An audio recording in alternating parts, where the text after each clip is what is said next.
entre las causas primarias que indujeron a Salomón a practicar el despilfarro y la opresión, se destacaba el hecho de que no conservó ni fomentó el espíritu de abnegación. Cuando, al pie del Sinaí, Moisés habló al pueblo de la orden divina, hacerme han un santuario, y yo habitaré entre ellos, la respuesta de los israelitas fue acompañada por dones apropiados. Y vino todo varón a quien su corazón estimuló, y todo aquel a quien su espíritu le dio voluntad. Éxodo 25, verso 8, 35, verso 21, y trajeron ofrendas.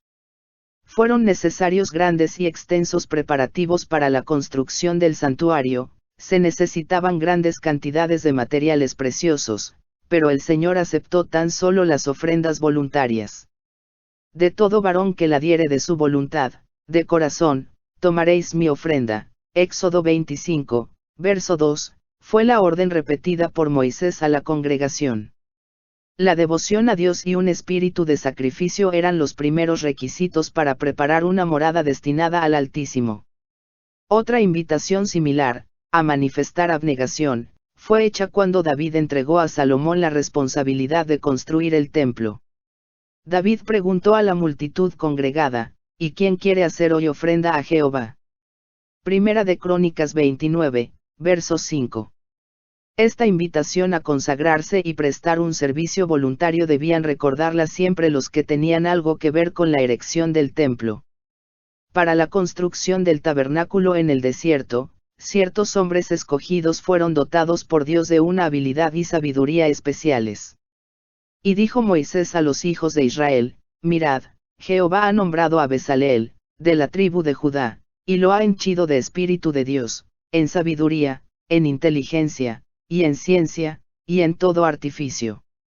Y ha puesto en su corazón el que pueda enseñar, así él como a Oliab, de la tribu de Dan, y los ha henchido de sabiduría de corazón, para que hagan toda obra de artificio, y de invención, y de recamado en jacinto, y en púrpura, y en carmesí, y en lino fino, y en telar, para que hagan toda labor, e inventen todo diseño.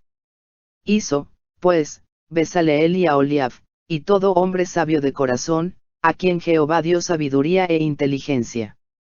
Éxodo 35, verso 30 al 35, 36, verso 1. Los seres celestiales cooperaron con los obreros a quienes Dios mismo había escogido. Los descendientes de estos obreros heredaron en gran medida los talentos conferidos a sus antepasados. Durante un tiempo, esos hombres de Judá y de Dan permanecieron humildes y abnegados, pero gradual y casi imperceptiblemente, dejaron de estar relacionados con Dios y perdieron su deseo de servirle desinteresadamente. Basándose en su habilidad superior como artesanos, pedían salarios más elevados por sus servicios. En algunos casos les fueron concedidos, pero con mayor frecuencia hallaban empleo entre las naciones circundantes. En lugar del noble espíritu de abnegación que había llenado el corazón de sus ilustres antecesores, albergaron un espíritu de codicia y fueron cada vez más exigentes. A fin de ver complacidos sus deseos egoístas, dedicaron a servir a los reyes paganos la habilidad que Dios les había dado, y sus talentos a la ejecución de obras que deshonraban a su hacedor. Entre esos hombres buscó Salomón al artífice maestro que debía dirigir la construcción del templo sobre el monte Moria. Habían sido confiadas al rey especificaciones minuciosas, por escrito, acerca de toda porción de la estructura sagrada, y él podría haber solicitado con fe a Dios que le diese ayudantes consagrados, a quienes se habría dotado de habilidad especial para hacer con exactitud el trabajo requerido. Pero Salomón no percibió esta oportunidad de ejercer la fe en Dios. Solicitó al rey de Tiro un hombre hábil, que sepa trabajar en oro, y en plata, y en metal, y en hierro, en púrpura, y en grana, y en cárdeno, y que sepa esculpir con los maestros que están conmigo en Judá y en Jerusalén. Segunda de Crónicas 2, verso 7. El rey fenicio contestó enviando a Hiram, hijo de una mujer de las hijas de Dan, mas su padre fue de Tiro. Segunda Crónicas 2, verso 14. Hiram era por parte de su madre descendiente de Aholiab, a quien, centenares de años antes, Dios había dado sabiduría especial para la construcción del tabernáculo. de manera que se puso a la cabeza de los obreros que trabajaban para Salomón a un hombre cuyos esfuerzos no eran impulsados por un deseo abnegado de servir a Dios, sino que servía al Dios de este mundo, Mamón. Los principios del egoísmo estaban entretejidos con las mismas fibras de su ser. Considerando su habilidad extraordinaria, Hiram exigió un salario elevado. Gradualmente los principios erróneos que él seguía llegaron a ser aceptados por sus asociados. Mientras trabajaban día tras día con él, hacían comparaciones entre el salario que él recibía y el propio, y empezaron a olvidar el carácter santo de su trabajo. Perdieron el espíritu de abnegación, que fue reemplazado por el de codicia. Como resultado pidieron más salario, y éste les fue concedido. Las influencias funestas así creadas penetraron en todos los ramos del servicio del Señor, y se extendieron por todo el reino. Los altos salarios exigidos y recibidos daban a muchos oportunidad de vivir en el lujo y el despilfarro. Los pobres eran oprimidos por los ricos, casi se perdió el espíritu de altruismo. En los efectos abarcantes de estas influencias puede encontrarse una de las causas principales de la terrible apostasía en la cual cayó el que se contó una vez entre los más sabios de los mortales. El agudo contraste entre el espíritu y los motivos del pueblo que había construido el tabernáculo en el desierto y los que impulsaron a quienes erigían el templo de Salomón, encierra una lección de profundo significado. El egoísmo que caracterizó a quienes trabajaban en el templo halla hoy su contraparte en el egoísmo que existe en el mundo. Abunda el espíritu de codicia, que impulsa a buscar los puestos y los sueldos más altos. Muy rara vez se ve el servicio voluntario y la gozosa abnegación manifestada por los que construían el tabernáculo. Pero un espíritu tal es el único que debiera impulsar a quienes siguen a Jesús. Nuestro divino Maestro nos ha dado un ejemplo de cómo deben trabajar sus discípulos. A aquellos a quienes invitó así, venid en pos de mí, y os haré pescadores de hombres. Mateo 4, verso 19, no ofreció ninguna suma definida como recompensa por sus servicios. Debían compartir su abnegación y sacrificio. Al trabajar no debemos hacerlo por el salario que recibimos. El motivo que nos impulsa a trabajar para Dios no debe tener nada que se asemeje al egoísmo. La devoción abnegada y un espíritu de sacrificio han sido siempre y seguirán siendo el primer requisito de un servicio aceptable. Nuestro Señor y Maestro quiere que no haya una sola fibra de egoísmo entretejida con su obra. Debemos dedicar a nuestros esfuerzos el tacto y la habilidad, la exactitud y la sabiduría, que el Dios de perfección exigió de los constructores del tabernáculo terrenal, y sin embargo en todas nuestras labores debemos recordar que los mayores talentos o los servicios más brillantes son aceptables tan solo cuando el yo se coloca sobre el altar, como un holocausto vivo. Otra de las desviaciones de los principios correctos que condujeron finalmente a la caída del rey de Israel, se produjo cuando éste cedió a la tentación de atribuirse a sí mismo la gloria que pertenece solo a Dios. Desde el día en que fue confiada a Salomón la obra de edificar el templo hasta el momento en que se terminó, su propósito abierto fue edificar casa al nombre de Jehová Dios de Israel. Segunda de Crónicas 6, verso 7. Este propósito lo confesó ampliamente delante de las huestes de Israel congregadas cuando fue dedicado el templo. En su oración el rey reconoció que Jehová había dicho, mi nombre estará allí. Primera de Reyes 8, verso 29. Uno de los pasajes más conmovedores de la oración elevada por Salomón es aquel en que suplica a Dios en favor de los extranjeros que viniesen de países lejanos a aprender más de aquel cuya fama se había difundido entre las naciones. Dijo el rey, porque oirán de tu grande nombre, y de tu mano fuerte, y de tu brazo extendido. Y elevó esta petición en favor de cada uno de esos adoradores extranjeros, tú oirás, y harás conforme a todo aquello por lo cual el extranjero hubiere a ti clamado, para que todos los pueblos de la tierra conozcan tu nombre, y te teman, como tu pueblo Israel, y entiendan que tu nombre es invocado sobre esta casa que yo edifiqué. Primera de Reyes 8, verso 42 y 43. Al final del servicio, Salomón había exhortado a Israel a que fuese fiel a Dios, para que, dijo él, todos los pueblos de la tierra sepan que Jehová es Dios, y que no hay otro. Primera de Reyes 8, verso 60. Uno mayor que Salomón había diseñado el templo, y en ese diseño se revelaron la sabiduría y la gloria de Dios. Los que no sabían esto admiraban y alababan naturalmente a Salomón como arquitecto y constructor, pero el rey no se atribuyó ningún mérito por la concepción ni por la construcción. Así sucedió cuando la reina de Seba vino a visitar a Salomón. Habiendo oído hablar de su sabiduría y del magnífico templo que había construido, resolvió probarle con preguntas y conocer por su cuenta sus renombradas obras. Acompañada por un séquito de sirvientes y de camellos que llevaban especias, y oro en grande abundancia, y piedras preciosas, hizo el largo viaje a Jerusalén. Y como vino a Salomón, propúsole todo lo que en su corazón tenía. Conversó con él de los misterios de la naturaleza, y Salomón la instruyó acerca del Dios de la naturaleza, del gran Creador, que mora en lo más alto de los cielos, y lo rige todo. Salomón le declaró todas sus palabras, ninguna cosa quedó que Salomón no le declarase. Primera de Reyes 10, verso 1 al 3, Segunda de Crónicas 9, verso 1 y 2. Y cuando la reina de Seba vio toda la sabiduría de Salomón, y la casa que había edificado, quedóse enajenada. Reconoció, verdad es lo que oí en mi tierra de tus cosas y de tu sabiduría, mas yo no lo creía, hasta que he venido, y mis ojos han visto, que ni aun la mitad fue lo que se me dijo, es mayor tu sabiduría y bien que la fama que yo había oído.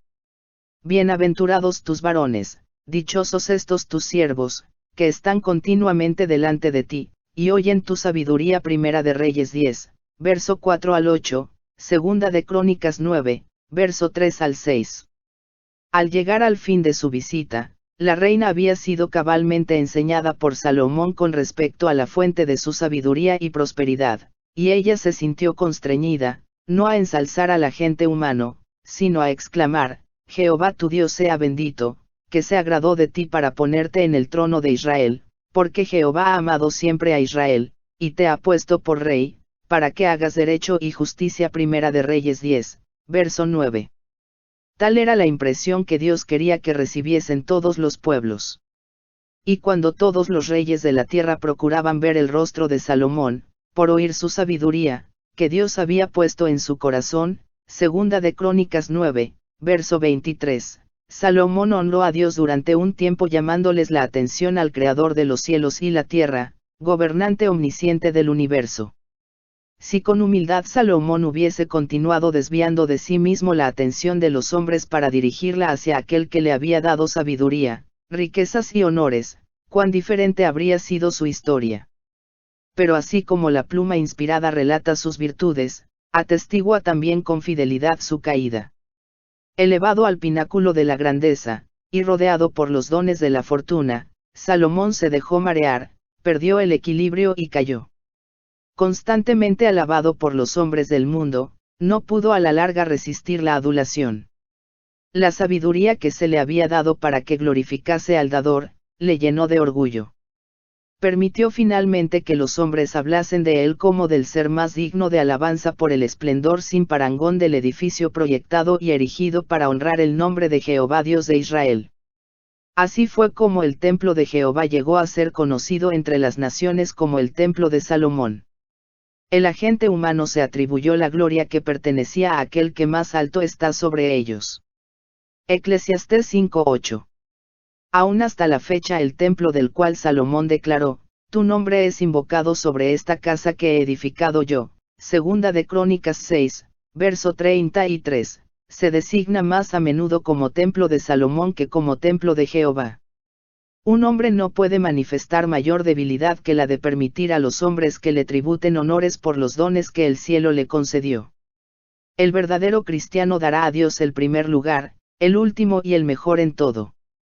Ningún motivo ambicioso enfriará su amor hacia Dios, sino que con perseverancia y firmeza honrará a su Padre Celestial. Cuando exaltamos fielmente el nombre de Dios, nuestros impulsos están bajo la dirección divina y somos capacitados para desarrollar poder espiritual e intelectual. Jesús, el Divino Maestro, ensalzó siempre el nombre de su Padre Celestial. Enseñó a sus discípulos a orar, Padre nuestro que estás en los cielos, santificado sea tu nombre. Mateo 6, verso 9. No debían olvidarse de reconocer, tuya es, la gloria. Mateo 6, verso 13.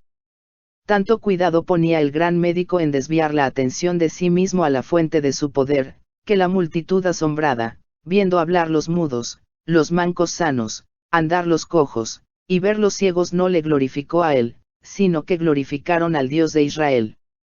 Mateo 15, verso 31. En la admirable oración que Cristo elevó precisamente antes de su crucifixión, declaró, yo te he glorificado en la tierra. Glorifica a tu Hijo, rogó, para que también tu Hijo te glorifique a ti.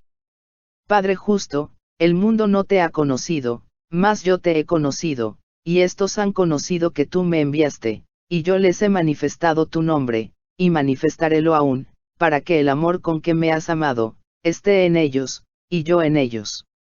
Juan 17, verso 4, y 1, 25 y 26. Así dijo Jehová, no se alabe el sabio en su sabiduría, ni en su valentía se alabe el valiente, ni el rico se alabe en sus riquezas. Mas alábese en esto el que se hubiere de alabar, en entenderme y conocerme, que yo soy Jehová, que hago misericordia, juicio, y justicia en la tierra, porque estas cosas quiero, dice Jehová.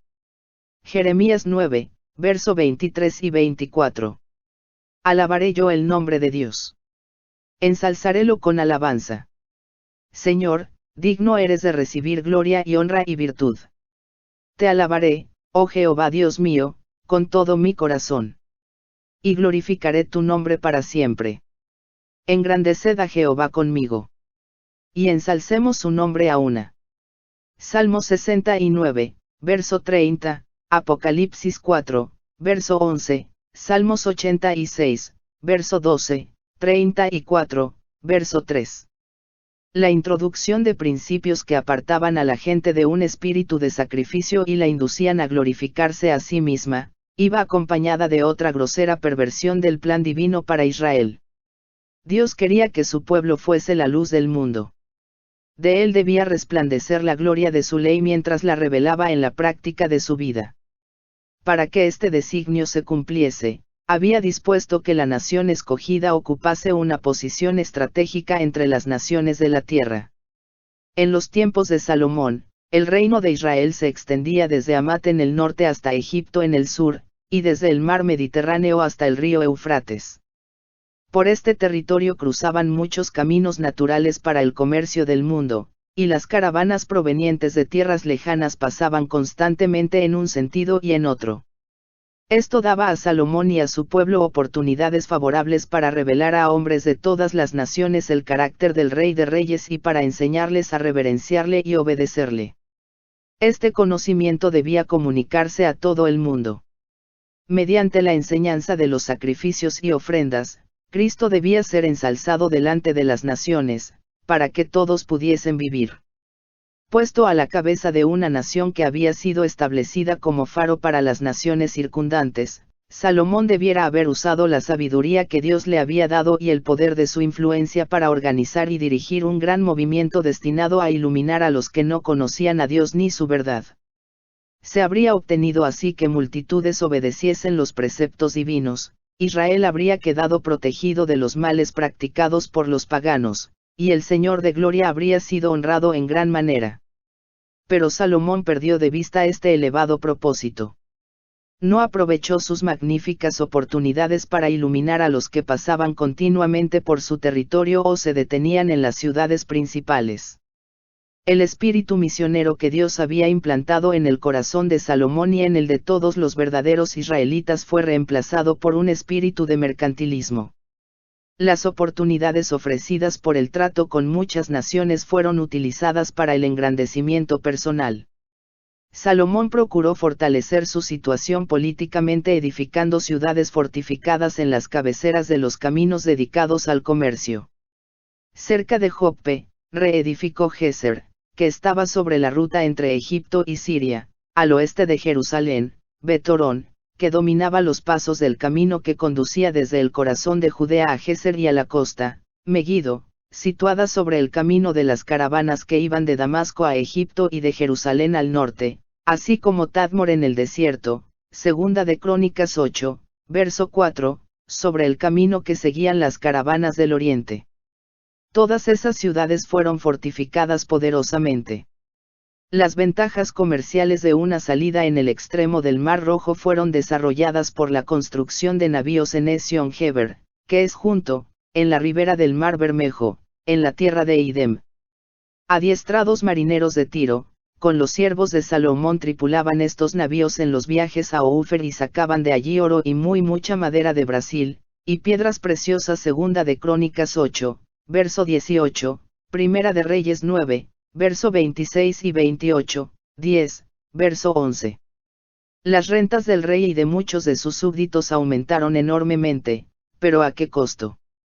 Debido a la codicia y a la falta de visión de aquellos a quienes habían sido confiados los oráculos de Dios, las innumerables multitudes que recorrían los caminos fueron dejadas en la ignorancia de cuanto concernía a Jehová. Cuán sorprendente contraste hay entre la conducta de Salomón y la que siguió Cristo cuando estuvo en la tierra. Aunque el Salvador poseía toda potestad, nunca hizo uso de ella para engrandecerse a sí mismo. Ningún sueño de conquistas terrenales ni de grandezas mundanales manchó la perfección de su servicio en favor de la humanidad. Dijo: las zorras tienen cavernas, y las aves del cielo nidos, mas el Hijo del Hombre no tiene donde recueste su cabeza. Mateo 8, verso 20. Los que, respondiendo al llamamiento del momento, hayan comenzado a servir al artífice maestro, deben estudiar sus métodos. Él aprovechaba las oportunidades que encontraba en las grandes arterias de tránsito. En los intervalos de sus viajes de un lado a otro, Jesús moraba en Capernaum, que llegó a conocerse como su ciudad. Situada sobre un camino que llevaba de Damasco a Jerusalén, así como a Egipto y al Mediterráneo, se prestaba para constituir el centro de la obra que realizaba el Salvador. Por ella pasaban, o se detenían para descansar, personas de muchos países. Allí Jesús se encontraba con habitantes de todas las naciones y de todas las jerarquías, de modo que sus lecciones eran llevadas a otros países y a muchas familias. De esta manera se despertaba el interés en las profecías que anunciaban al Mesías, la atención se dirigía hacia el Salvador, y su misión era presentada al mundo. En esta época nuestra, las oportunidades para tratar con hombres y mujeres de todas clases y de muchas nacionalidades son aún mayores que en los días de Israel. Las avenidas de tránsito se han multiplicado 1000 veces. Como Cristo, los mensajeros del Altísimo deben situarse hoy en esas grandes avenidas, donde pueden encontrarse con las multitudes que pasan de todas partes del mundo. Ocultándose en Dios, como lo hacía Él, deben sembrar la semilla del Evangelio, presentar a otros las verdades preciosas de la Santa Escritura, que echarán raíces profundas en las mentes y los corazones y brotarán para vida eterna. Solemnes son las lecciones que nos enseña el fracaso sufrido por Israel en aquellos años durante los cuales tanto el gobernante como el pueblo se apartaron del alto propósito que habían sido llamados a cumplir. En aquello precisamente en que fueron débiles y fracasaron, el moderno Israel de Dios, los representantes del cielo que constituyen la verdadera Iglesia de Cristo, deben ser fuertes, porque a ellos les incumbe la tarea de terminar la obra confiada a los hombres y de apresurar el día de las recompensas finales. Sin embargo, es necesario hacer frente a las mismas influencias que prevalecieron contra Israel cuando reinaba Salomón. Las fuerzas del enemigo de toda justicia están poderosamente atrincheradas, y solo por el poder de Dios puede obtenerse la victoria.